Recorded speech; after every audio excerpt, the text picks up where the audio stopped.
매일매일 쏟아져 나오는 뉴스들, 바쁘게 살다 보면 놓치는 경우도 많은데요. 그래서 준비했습니다. 한 주간 이슈를 요일별로 깔끔하게 정리해드리는 주간 뉴스 한판.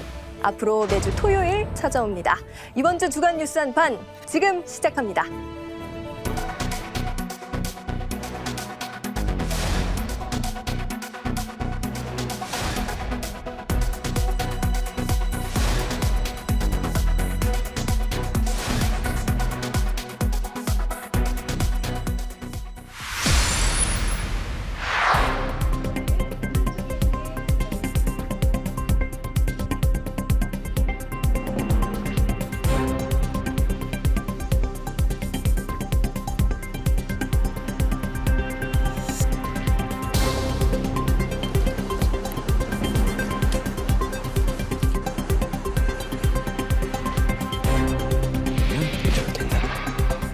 어이가 없네.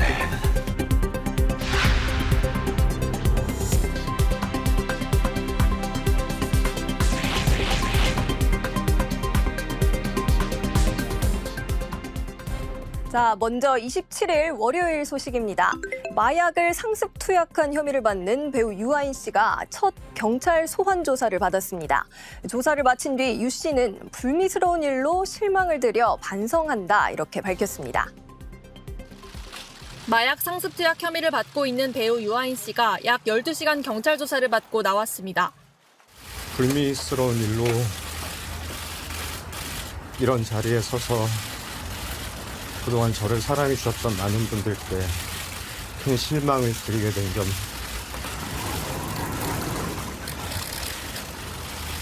깊이 반성합니다. 죄송합니다. 그러면서 합리화에 빠져 있었다고 덧붙였습니다. 개인적으로 어떤 저의 일탈 행위들이 누구에게도 피해를 끼치지 않는다 그런 식의 자기 합리화 속에서 그런 잘못된 늪에 빠져 있었던 것 같습니다. 서울경찰청 마약범죄수사대는 마약류 관리법 위반 등의 혐의를 받는 유 씨를 피의자 신분으로 불러 조사했습니다. 경찰이 밝혀낼 유 씨의 범행은 크게 두 가지입니다. 병의원에서 처방받은 프로포폴과 개인적으로 입수한 대마, 케타민, 코카인의 투약 경위입니다.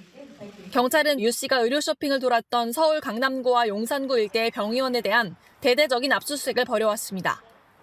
압수물 분석을 토대로 경찰은 의사들이 유 씨에게 치료 목적 외에 프로포폴을 처방했는지, 누락된 진료 기록 등이 있는지를 조사하고 있습니다. 또 유 씨의 주거지 등 두 곳에도 압수수색을 벌였던 경찰은 매니저와 여행에 함께 다녀온 지인 등에 대한 참고인 조사도 진행한 바 있습니다. 한 달 반 만에 이뤄진 피의자 조사인 만큼 경찰은 유 씨에게 적용된 혐의가 인정되는지 여부를 우선 따져볼 계획입니다. 연합뉴스TV 한채입니다.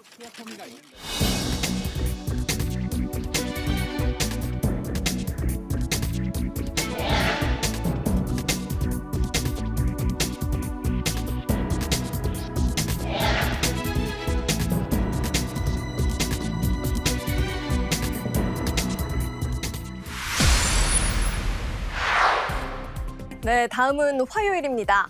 내년부터 사용할 일본 초등학교 교과서 검정 결과가 나왔습니다.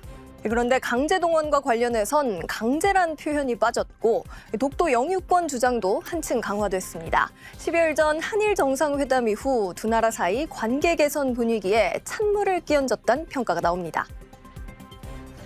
초등학교에서 2024년도부터 쓸 교과서 149종이 일본 문부과학성 교과서 검정심의회 심사를 통과했습니다. 사회교과서 등을 분석한 결과 징병 관련 기술에서 강제성이 약화한 것으로 나타났습니다.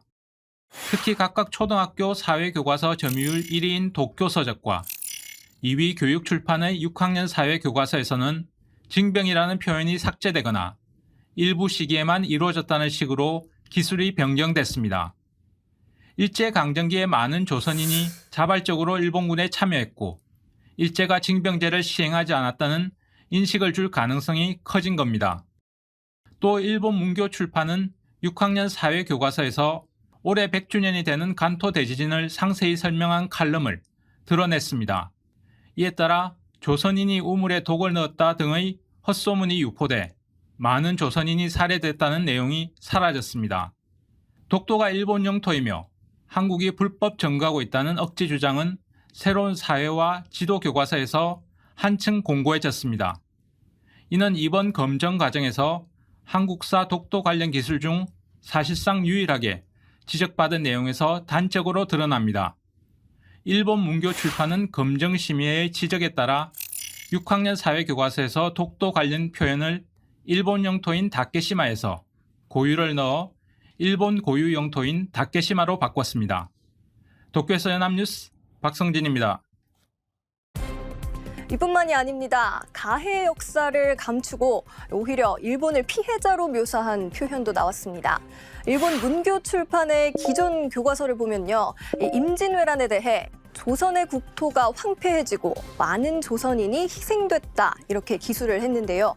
이번 검정을 통과한 교과서에선 표현이 이렇게 바뀌었습니다. 조선에서 전쟁이 잘 진행되지 않아 큰 피해가 나올 뿐이었다. 침략자인 자신들의 피해에 대한 기술을 추가한 겁니다. 이런 왜곡된 교과서를 내놓은 데 대해 우리 정부는 주한 일본 대사관 대사 대리를 초치했습니다.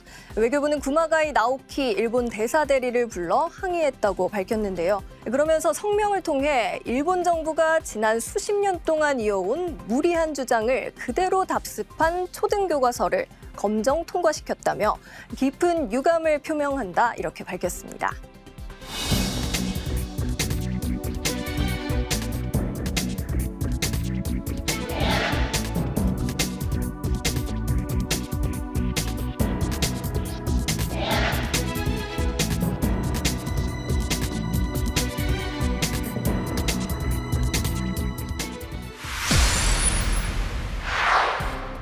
네, 29일 수요일입니다.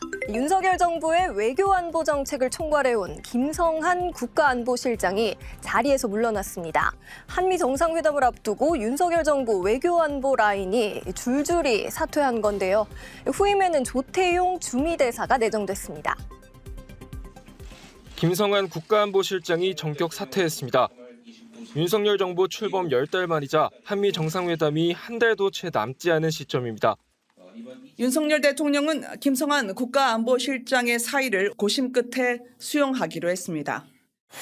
김 실장은 입장문에서 한미동맹 복원과 한일관계 개선 등의 토대를 마련했다며 자신으로 인한 논란이 더 이상 외교와 국정 운영에 부담이 되지 않았으면 한다고 밝혔습니다.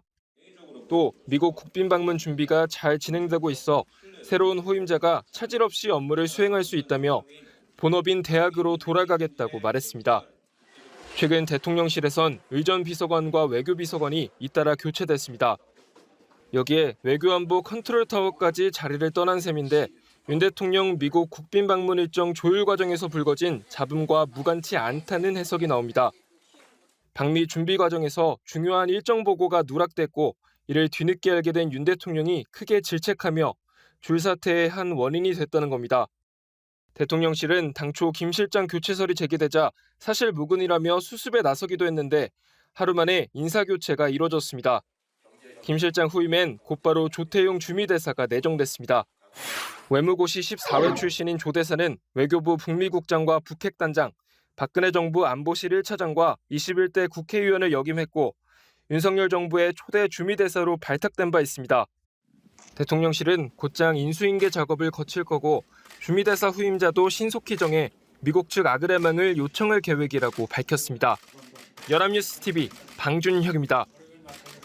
갑작스러운 교체이긴 합니다만 대통령께서 아마 읍참마속의 심정으로 그런 인사 결정을 한 것이 아닌가. 확연치 않은 이유로 갑자기 경질된 게 참으로 이상합니다.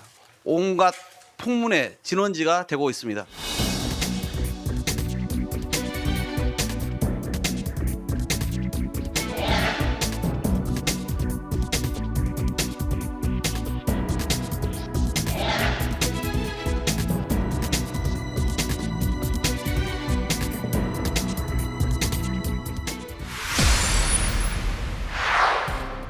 네, 목요일입니다. 정부가 발간한 북한 인권 보고서가 올해 처음으로 대외 공개됐습니다. 보고서는 2017년 이후 탈북한 500여 명의 증언에 기초해서 작성이 됐는데요. 통일부는 북한의 열악한 인권 상황을 우리 국민과 전 세계에 알리는 데 활용될 거라고 밝혔습니다. 통일부는 북한인권법 제정 이듬해 국내 입국 탈북민을 대상으로 북한인권 실태조사에 착수한 이후 보고서를 내년 발간해왔지만 일반에 공개되는 건 이번이 처음입니다. 2016년 초당적 협력으로 제정된 북한인권법에 따라 발간하는 정부의 첫 공개 보고서라는 점에서 의미가 큽니다. 약 450쪽 분량의 보고서는 2017년 이후 북한에서 탈출한 508명의 증언, 1600여 개의 인권 침해 사례를 바탕으로 작성됐습니다. 보고서는 북한에서 공권력에 의한 자의적 생명 박탈이 존재한다며 사법 절차 없는 즉결 처형이나 비밀 처형, 군중 앞에서 감행되는 공개 처형 사례를 소개했습니다.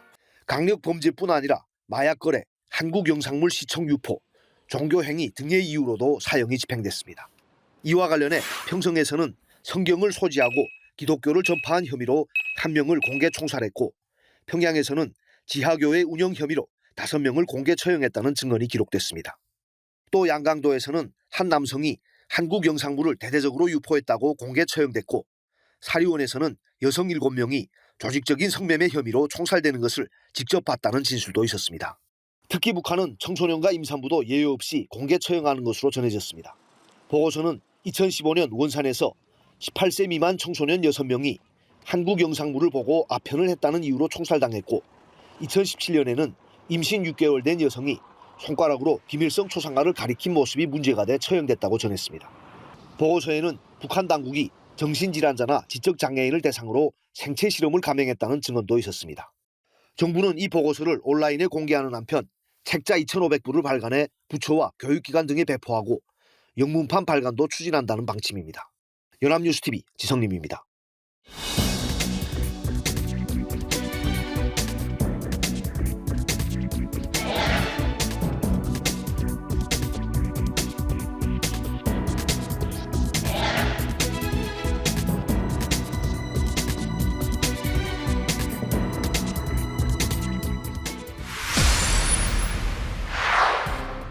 네, 다음 금요일입니다. 광주를 방문한 전두환 씨의 손자 전우원 씨가 유족과 피해자들을 만나 사과를 하고 5.18 단체와 함께 묘역을 참배했습니다.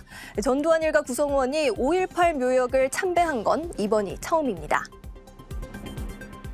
전두환 전 대통령의 손자 전우원 씨가 5.18 묘지를 찾은 건 오전 11시 반쯤입니다. 전두환 일가의 5.18 묘지 참배와 사죄는 43년 만에 처음인데요. 5월 가족들이 전 씨를 안내했습니다. 전 씨는 국립 5.18 묘지 방명록에 민주주의의 진정한 아버지는 여기에 묻혀 계신 분들이라고 적었습니다. 추모탑 앞으로 이동해 헌화와 분향을 한 뒤 5월 영령 앞에 고개를 숙였습니다. 이후 5.18 최초 사망자인 고 김경철 열사의 묘와 5월의 막내인 초등학생 희생자 전재수 군의 묘를 차례로 찾았습니다. 행방불명가 묘역과 아직도 신원이 밝혀지지 않은 무명열사의 묘도 둘러봤는데요. 전 씨는 무릎을 꿇고 묵념을 한 뒤 겉옷을 벗어 묘비를 하나씩 닦아주기도 했습니다. 고교생 시민군 고 문재학 열사의 어머니 김길자 여사도 만났는데요. 김 여사는 전 씨를 꼭 끌어안으며 우리 아들 같다 43년 동안 응어리진 마음이 조금은 풀린다고 울먹였습니다. 전 씨는 앞서 오늘 오전 10시쯤 5.18 기념문화재단에서 5.18 유가족 등 피해자를 만났습니다. 이 자리에서 할아버지 전두환 씨는 5.18 앞에 너무나 큰 죄를 지은 죄인이라며 저희 가족 구성원을 대신해 잘못을 인정하고 사죄한다고 울먹였습니다. 피해자와 유족 등 5월 가족들은 용기를 내 광주까지 와서 고맙다며 이제라도 얽힌 실타래를 풀고 5.18의 진실을 밝혀 화해의 길로 나가자고 밝혔습니다. 전 씨는 가족 올 일은 5월 어머니들 앞에서 무릎을 꿇고 큰 절을 올리기도 했는데요. 어머니들은 눈물을 흘리며 전 씨를 따뜻하게 보듬었습니다. 연합뉴스TV 김병인입니다. 저의 할아버지 전두환 씨는 5.18 앞에 너무나 큰 죄를 지은 죄인이고 학살자임을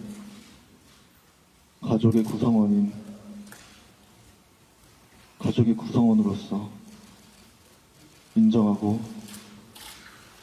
정말 다시 한번 사과드립니다.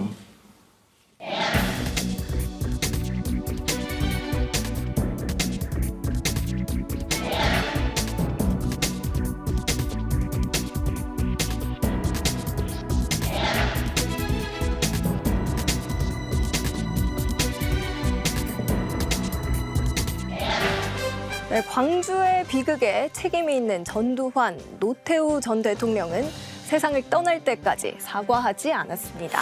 노태우 씨 아들 노재헌 씨만이 가족 중에서 유일하게 사과와 참회의 모습을 보여왔죠.